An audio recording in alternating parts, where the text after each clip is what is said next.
पाण्यामध्ये बसलेले हे जे पक्षी दिसत आहेत हे गल्स आहेत, गल्स.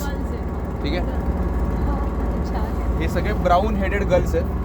पण तुम्ही म्हणाल की यांचं ब्राऊन हेड नाही आहे. त्याचं कारण हे आहे की हे त्यांचं नॉन ब्रीडिंग प्लुमेज आहे. आणि अगेन व्हेरी कॉमन पक्षी सगळीकडे दिसणारे आपल्याला. ठीक आहे, त्यांचे वेब फीट आहेत आणि ते जमिनीवर पण बसतात आणि ते पाण्यामध्ये वेड पण करतात. असं आहे. आता इथे ब्लॅक कलरचं आहे, दॅट इज अ कॉमन कूट, COOT, कॉमन कूट. हा UK त्या सगळ्या रिजनमधनं, युनायटेड किंगडम त्या सगळ्या रिजनमधनं उडून मायग्रेट होऊन आपल्याकडे आलेलं आहे. युरेशियन कॉमन कूट हे आपल्याकडे वर्षभरही राहतात, पण मेनली हा पक्षी तिकडचा आहे, Eurasian.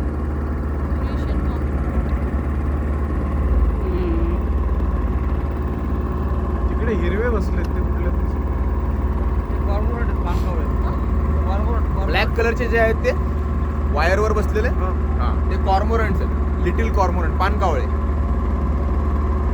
Again a very interesting bird.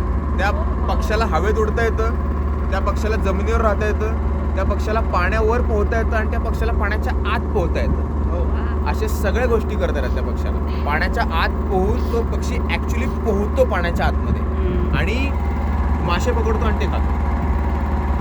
Skilful Hunter आहे. अगेन ही एक एकदम रिलॅक्स्ड फ्लाईट आहे एका गलची.